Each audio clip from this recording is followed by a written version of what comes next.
Dr. Lorna Williams is Lil'wat from Shtatiam First Nation. She has devoted her career to enhancing education for Aboriginal learners and promoting Indigenous language revitalization. Throughout her career, she has held a number of senior positions, notably as Director of Aboriginal Education at the University of Victoria and the Director of the Aboriginal Enhancements Branch in the British Columbia Ministry of Education, and is recognized internationally for her expertise in curriculum design and Indigenous ways of learning. Presently, Dr. Williams is Professor Emeritus in the Faculty of Education and Department of Linguistics at the University of Victoria.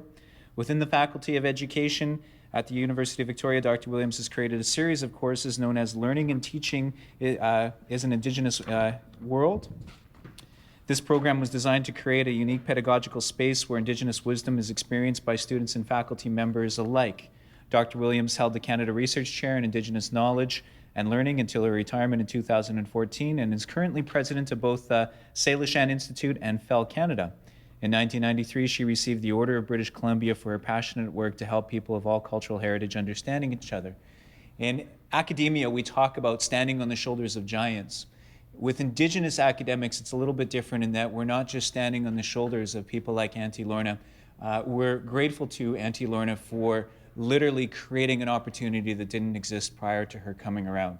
I was having this conversation with her before we started today that as a young academic coming into the institution, I was aware of people like Lorna who created spaces where spaces did not exist. Through courage, through perseverance, through strength of spirit, she opened up the door for people like me to pass through and be able to receive my own education. And so it's because of people like Lorna that I have the career opportunities that I have today. So it's with great gratitude that I welcome Dr. Williams, Auntie Williams, to campus. Please help me give her a warm U of W welcome as we invite her to the stage.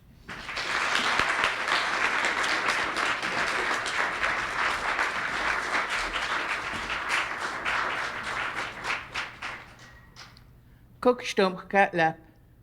Snowati an elkskatla. Snowati kukbi skalapa. Dotlaga am haspinus maslaka niljana kokoklen tumos. Niljana ti nkluten skasla. It's a real honor for me and a real privilege for me to be able to come to spend a little bit of time with you. I want to thank the elder for his words and guidance and wisdom and in sharing and opening this space to the blessings of our ancestors. I want to thank Kevin for his welcome and for the work that he does in his leadership role here. I want to thank each of you for coming to listen to me. And I don't have very much time, and the topic that I have is a huge one. And in this first slide, it says kukstum, which means in gratitude to you, and kalantwi, to listen, because that's how, in where I come from, that's how the people would begin anytime that they would speak. This screen over here went blank. If somebody could come and start it up for me, I would be really grateful. And then I don't have to turn my head to see what's up here. And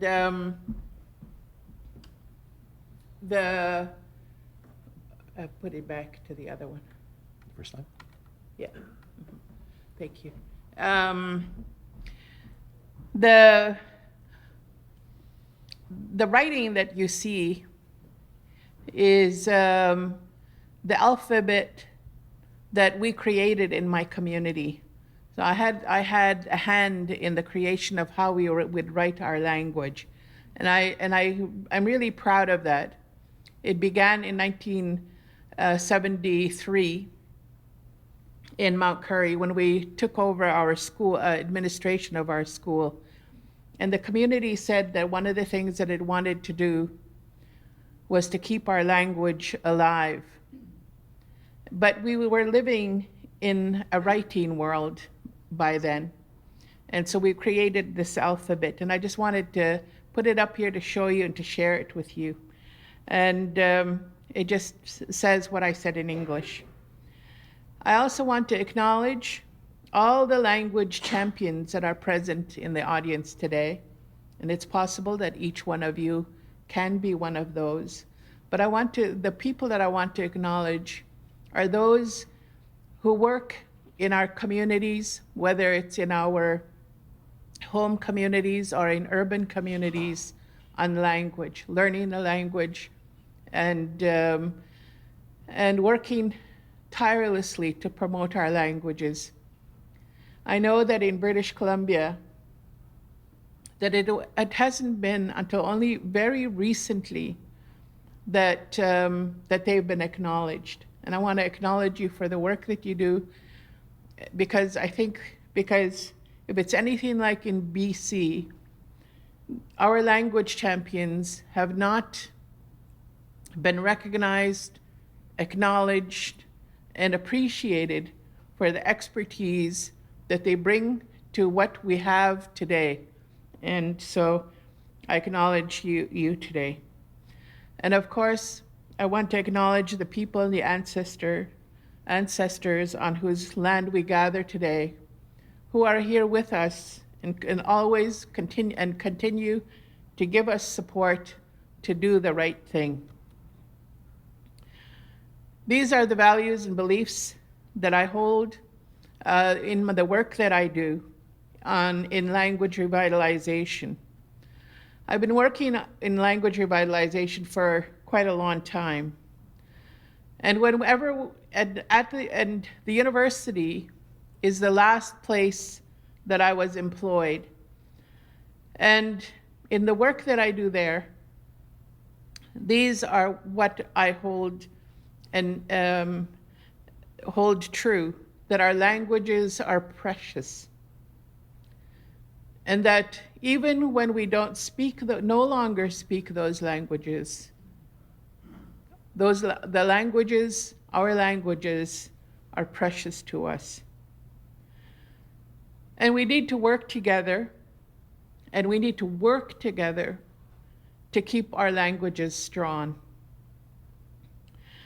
Indigenous languages, the languages of our land, of each of our lands, are spoken nowhere else on the planet. So when they go, they're wiped from the land, and we cannot let that happen.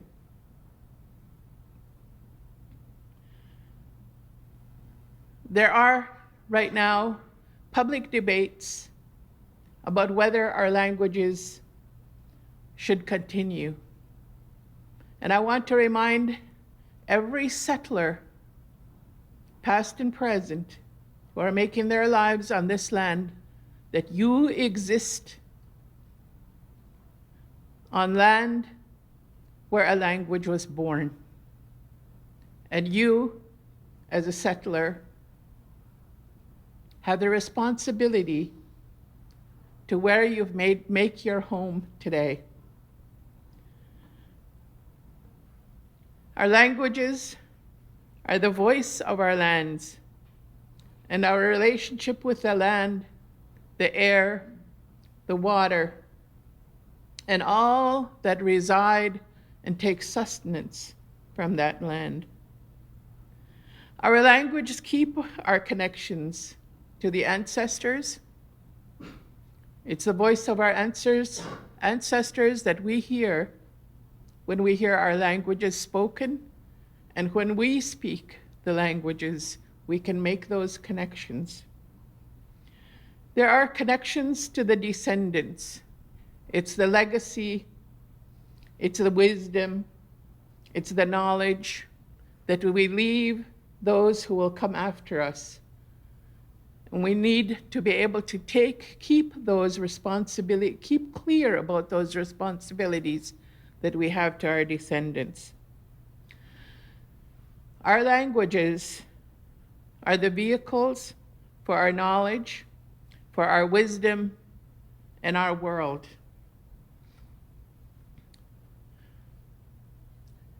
For today's talk, even though it's a very short one,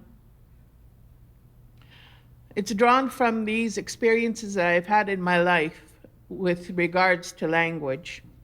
And I thought you should, and it's important for you to know that. So even though I hold credentials from the universities, these really are my credentials for being able to speak about the revitalization and the protection and the maintenance of our languages. I experienced language loss and language recovery due to residential school. I know what it feels like to not be able to communicate and to not have a voice, to not be able to be understood, to not be able to make myself understood. I know what that feels like. And it was where I was born and where I lived in my community that helped me when I came back from residential school and my spirit was broken. It was the old people who I lived amongst, who recognized it and did something about it. Those were the old people, the old ones, many who had never experienced school as we know it, as we knew it at that time. I was blessed to be in their presence. And so I relearned my language. And then, because of residential school, I ended up in the hospital for 4 months. And then I had to learn English. And it was, so at a very young age, I had an understanding, I think I had an understanding of language that very few people would have. And because I spoke both languages, and I didn't know that this was, understand really what was happening, but when I was a child, when somebody in the community needed to go to somewhere to be understood in an English environment, like to the Indian agent, to the doctor, to a lawyer, to the store, they would come and get me. And so I became an interpreter, not knowing that's what I was doing. And so it's from those experiences that really have served me in my work with language revitalization. So when we started the school in 1973, I became our mother tongue and homeland language developer because people in my village saw that I, from the studies that I was doing at university,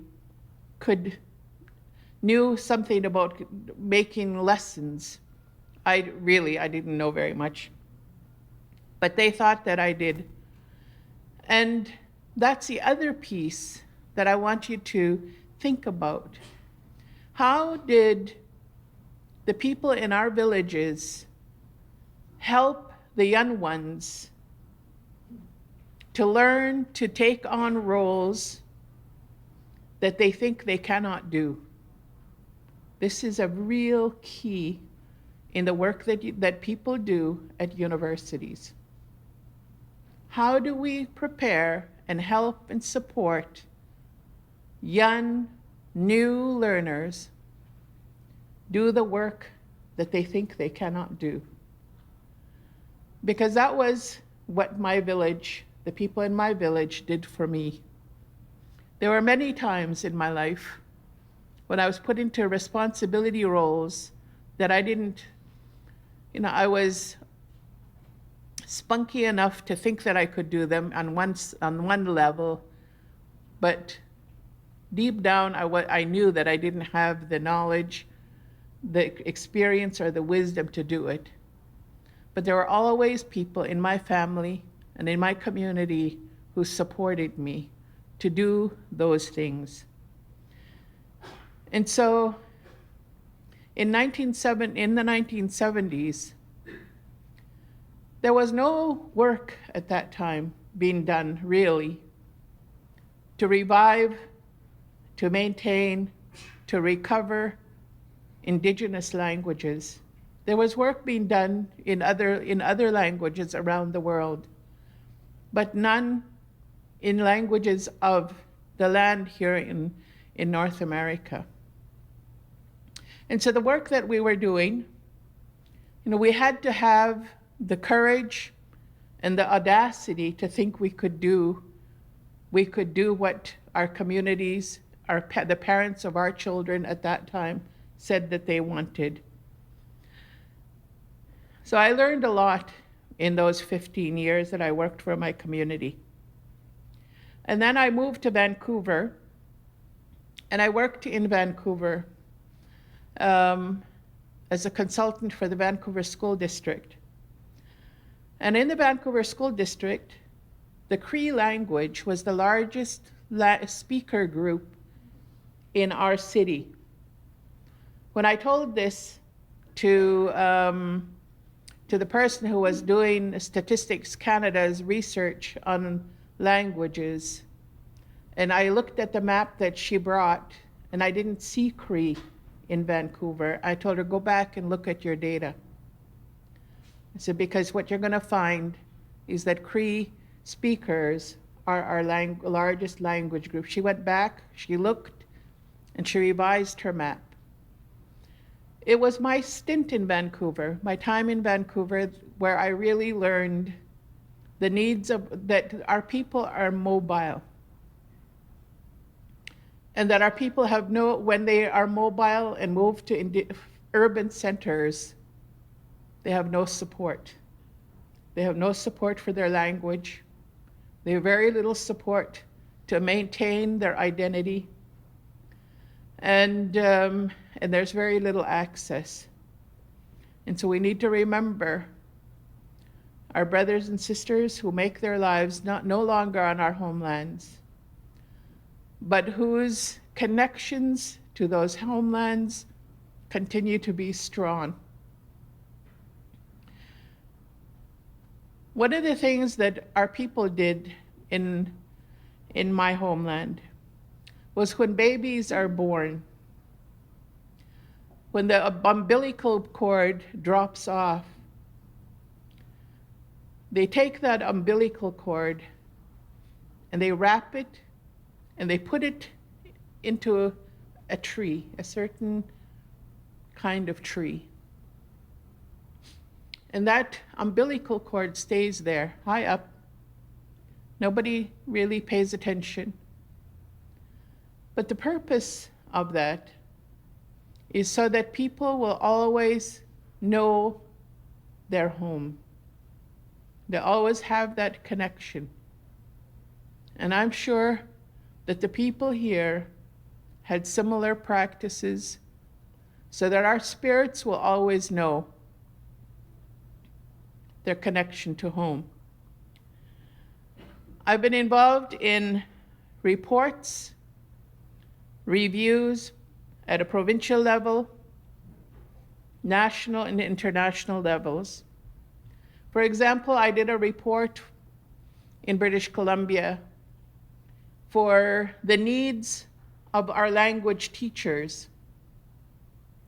The language teachers who were working in our home communities. I traveled to communities, talked to those teachers, talked to the people in the schools, talked to people in the communities about their languages. And I learned so much from those stories. I also did a report on the curriculum template that the provincial government in BC created for our languages. I was happy to do that report. I had asked for it to be done for many, many years because I could see that that language template was a disservice to our languages. But people don't want to hear that. And finally, they asked me if I would do a report, and I was very happy to do that. I just completed it last year, and hopefully they'll use the recommendations and what I learned to create a new template. At the university, I have created and developed a number of 3 degrees. 2 degrees are focused on Indigenous language revitalization, a bachelor's degree and a master's degree. I also co-created a degree for a master's degree in counseling in Indigenous communities. And was mentioned, I developed and taught a course based on Indigenous principles of teaching and learning. And this is really challenging at a university, to bring our ways of teaching and learning to that environment. I mention these so that you can see later why I created the degrees that I did. In order for us to be able to make the changes necessary at a university to support our languages, but it's to support the Indigenous wisdom, the Indigenous knowledge that we in our communities, whether they're urban or homeland, need in order for us to rebuild our lives.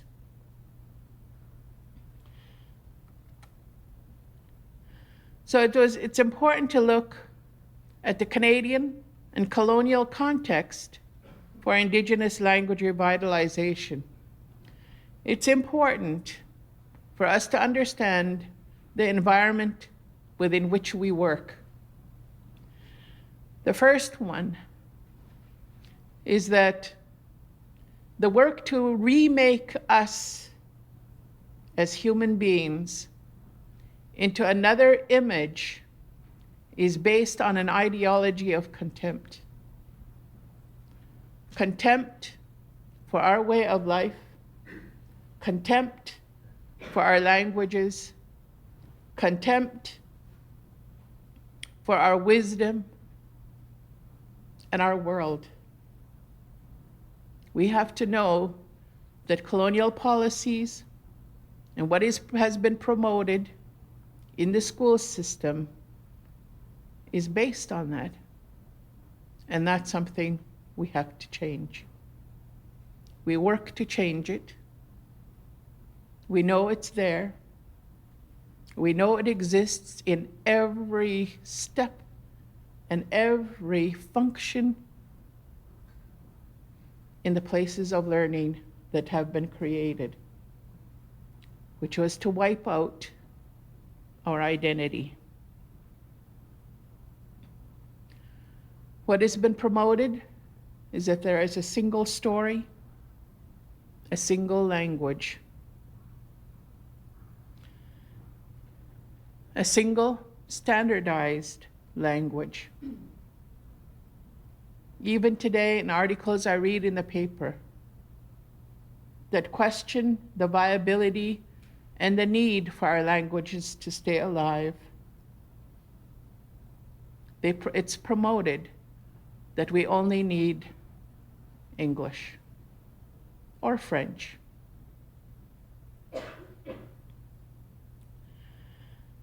Social Darwinianism is another idea, the idea of the survival of the fittest, that only the national languages are worthy and superior to all other languages.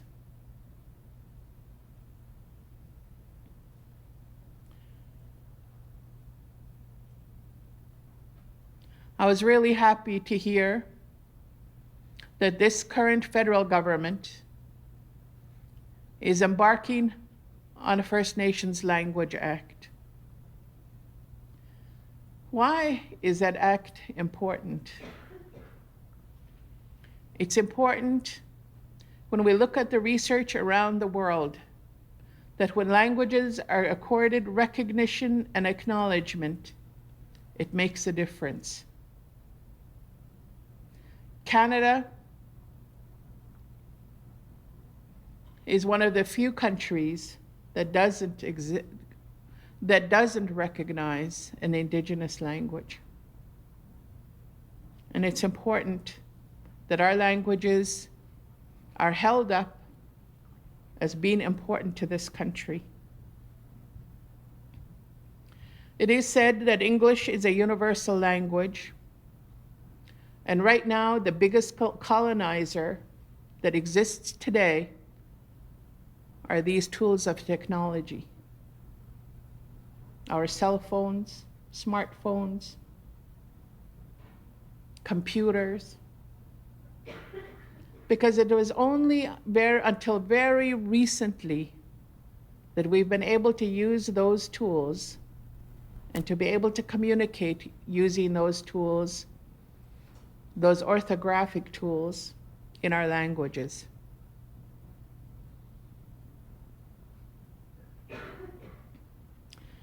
So the standardization, they say, is the best way to revitalize a language, to choose one dialect, one writing system.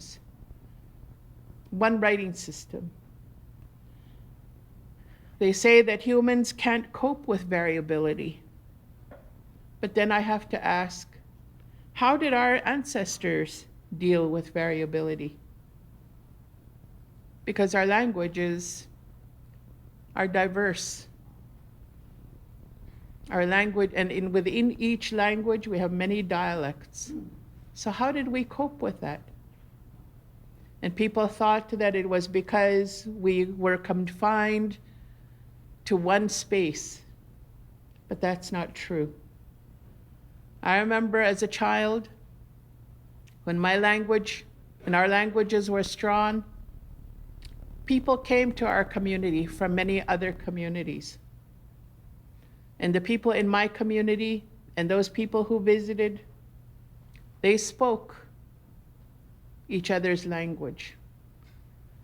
Our people spoke many languages easily, and they acknowledged and used the many dialects that existed at that time. I remember my mother was from one dialect area of our language, and my father from another. And I remember sometimes listening to my oldest brother, and he would take from each dialect and just totally be confounding in his joking. He was so knowledgeable, skillful, and comfortable. But it is only recently that we've been told that in order to revitalize our languages, that we need to standardize and to select only one. We've been working against this in British Columbia. In British Columbia, we have many, many languages. It's the most diverse probably than anywhere else in Canada. And we've been working to recognize all the languages and dialects. I encourage you to do the same. It's important to know the Indigenous community context and to acknowledge where we're at. Our languages are no longer the language of the home and the community. Maybe there are places left here in Manitoba where they are. Maybe you are gifted and privileged to have those spaces. But I know that in BC, we no longer have communities and families and where the language is the Indigenous language is the sole language. It's coming back, but our reality is that isn't there. Our languages are spoken in restricted contexts, in ceremonies. Thank goodness they still continue in ceremonies. And they continue between language speakers. But oftentimes, what I've witnessed and experienced and done myself is to speak to other speakers to listen to other speakers, and when they speak to the younger members of the younger generation, they code switch into English. That's an environment that's real, and we need to work with it. There are very few mentorship opportunities for language speakers. You know, I watch young people who want to learn their language, and it's really hard for them to find, to locate, and to create opportunities to have someone mentor them in a language. We need to construct those relationships. We have very disrupted land-based activities because many of us live and work in urban centers. We live and work in confined environments in which we're sitting in front of computers. We spend most of our days and time in offices, and we no longer have access, many of us, or opportunities to spend time on the land. My family still fishes at the river to make dried salmon. We can store it for the winter. And our family gathers at the river. We fish and we clean the salmon and we prepare it. And when I go to our fish camp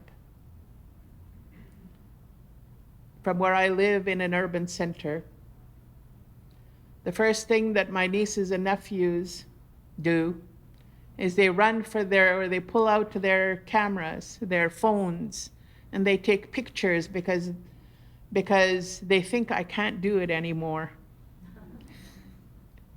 And every year I have to show them that I can still do it. Those experiences are not just for doing the salmon, it's for protecting the relationship we have with our salmon. It also helps us to protect the relationships that we have amongst each other, our social, emotional, spiritual connections. Those are important. They're important to language. And so any language program that is developed also needs to have to maintain those relationships. Our languages today are focused on contexts of learning within schools and academic settings. Those are not part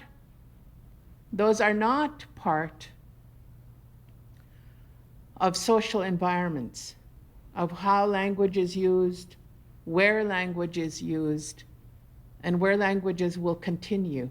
They're confined to a laboratory space that creates a very different idea of language. Yes, we need those, but we also need to carry and to take the language into its living space. And it's important that we do that. Our people continue to fear passing on language. Now, the people who are old now, people even older than me, are the ones who experienced residential school. They experienced day schools in which the destruction of our language was the main strategy. And so there's a fear always that learning our languages, which have been promoted, remember in this ideology of contempt, which have been promoted to be languages that are not worth keeping because they're primitive languages, they're not sophisticated languages, is what we've been taught and told. It's in the air that we breathe that belief. And so there's always a fear. There was always a fear amongst our parents that if they taught us our language, they would keep us from learning and thriving and from being employed. That fear still exists within our families. In any program that we design, needs to take that into consideration. We have become habituated in the use of English or French because it exists everywhere. And remember that sometimes the best part of who we are as humans is the habits we create. Those can be the best, but they can also be our biggest challenge. And so this idea, and I've heard it many times in our communities, when sometimes our community leaders and people who speak the language, they say, "Oh, I learned my language, so why can't you?" But they learned it in a very different time and in a very different context. And sometimes they don't want to hear that. Sometimes I've heard people say to young language champions, "You don't know how to speak the language. Why are you the one teaching the language? Or you speak a different dialect. Why are you here taking up that job?" And that exists in our communities, and we need to pay attention to that and to know that in program design, that's something we need to take into account. The university context we need to look at, I think I'm running out of time.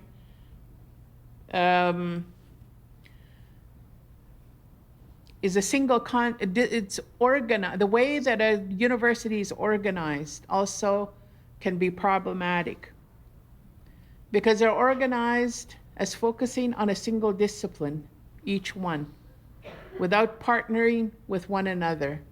It's very difficult in a university context for two disciplines to work together equally.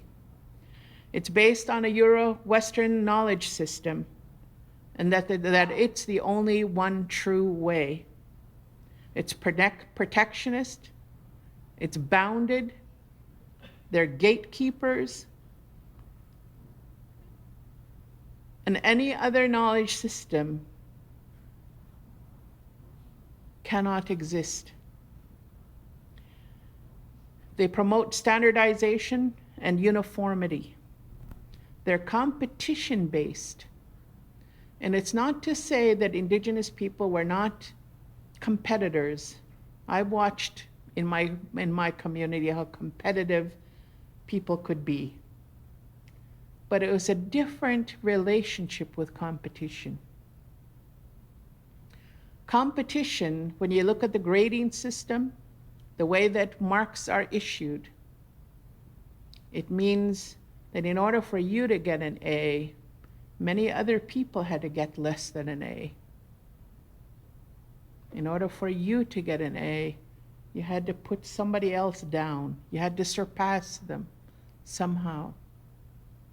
That's a very different value system from our world. Lately, universities have had to adopt business models that really have been a disservice to learning and to relating and to supporting the next generation. I can say a lot more, but I'm just going to leave it at that. So I said that to learn and know the needs of language champions. Don't limit yourselves to academic journal articles, although those are important. But right now, journal articles are based on a very narrow world view. And if you're going to do right now Indigenous language revitalization, you have to do the research yourself, not using what the procedures, the methods that you're forced to use in order to learn how to do this work. It doesn't exist yet in academic journals. It's important to look beyond North America, to look at the experience of other languages, and to be very critical about how you read and what you read. And it has to be based on your listening to the people in the communities who are having the experience. Listen to them, hear them. Know the limits and the limitations of institutional structures. That they're what you have to work with, know what they are, in measure to knowing what it is you need to do, the work that you need to do. You have to, in every design, consider 4 areas. You have to go to the Indigenous world view, to our knowledge systems, to our wisdom, to our practice, to our relationships. You have to learn, as was mentioned earlier, the understandings that come from the ceremonies that we hold. We have to learn from what it is that we value in our world. We didn't live on our lands and thrive on our lands for thousands and thousands and thousands of years without having a knowledge and a wisdom that are codified in our values and our ways of doing things. And we need to look at those. Those as much as language, have been silenced. And I'll just give you one little example. I was writing in the 1970s, I was trying to write a social studies curriculum for grade 2, for children in grade 2, about our world. And I didn't know how to do that. I was struggling, I struggled with an understanding. And finally, one day, a word came to my mind, because I was trying to go from the concept of family to the concept of community. And so I was trying to think, how do we understand family, and how do we understand community? And one word came to my mind. And that word is Nshnuknukwa. Because in my language, when we describe family, we say Nshnuknukwa. When we describe community, we use Nshnuknukwa. When we describe a gathering like we're having today, we use the word Nshnuknukwa. When we describe the animals and the plants that make our lives rich, and that we need, and that we're humbled to have, we say Nshnuknukwa. So this understanding of our world, for me, came from that word, from understanding what that word, how we use that word. But the other thing, when I further looked at the word, when I broke it down, because the way that our languages are created, there's a root and there are suffixes and prefixes. And it's the understanding of that root that helped me to understand our concept of community and our concept of friendship, our concept of family. And the root of our word in Chinook is the word nuk, which is to help and to be helped. And so it's from our languages that it's important that we go to find the ways in which we rebuild the understandings of our world. So, first one, when you're building every degree in this university, when you're looking at courses that you're going to teach, where in that is the evidence that you can see of an Indigenous world view and the understandings of what it is you're going to teach? The second area that you really have to understand in order to be able to deconstruct it is to understand what has come from the colonial worldview, our habits, our practice, our mindsets, and beliefs that are derived from that world, because we live it every day. And if we're going to change it, we need to know what it is to change the step. Third, we need to understand the university worldview, the habits, practice, beliefs that it's based on. Learn from them, use them, but know that if it's a degree that's going to serve the Indigenous world, that there are things that you cannot take wholeheartedly. There are things you're going to have to change, and those are really hard to do.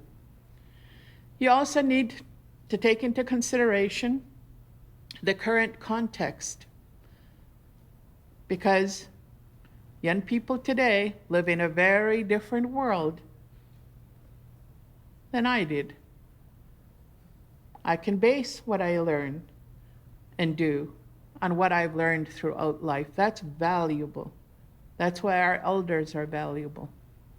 But we also need to be aware of the current context within which our children and their children might live. So, the needs and designs. For when I created the degrees, I had to realize that the people who are working on our languages in our communities were often the key individuals in the family and the community well-being. I had to understand that. We have to support it. We have to support those people, because in order for them to get the degrees that they need and we need them to have, we need to support them and to understand the world that they live in. We know that when we take them so that they can learn, that they're leaving sometimes their responsibilities. And so the design of degrees needs to be taken into consideration. Know that the people who are we're working with in language revitalization, they're the experts in the communities. They've learned on their own. They've learned from each other. They've learned from experience. Know what you're taking away from the community when you're bringing them and taking them away to a university context. Often, the language champion has devoted their lives to learning and trying strategies to work on their language through short courses, conference training, talking to others. They can't be removed totally from a language community. They're often working in isolation, and at times they're the target of frustration and anger from community members because of the state of language and they're the ones most convenient to hear that frustration. And so often there's a feeling that they're alone. There's a feeling of helplessness and hopelessness to save the language. And it's also important to remember that the university arrogance to bring the sole source of knowledge, being is the sole source of knowledge and wisdom. And that has to be taken into consideration. In the courses that we've designed, the first course that I designed in all of the degrees that I've promoted are devoted to encouraging learners to bring their knowledge, their experience, their Indigenous knowledge, and their Indigenous experience, and the wisdom that they've accrued from their living the Indigenous world. I ask them, bring it into the university with you. Don't hide it away. Use it. And this is an extremely challenging thing to do. It's easy for me to ask. It's very, very difficult, and it has to be part of your teaching design, because our knowledges, our Indigenous knowledges and wisdom, our languages, we've had to leave at educational doors when we entered. And it's really, really a habituated practice. And that's probably the biggest challenge that we face when we say that we're offering learning, experience, teaching that will make a difference in Indigenous communities. Thank you very much. I've kept you, and if any of you want questions, I'm happy to stay afterwards. Thank you very much. Kukshtumskala.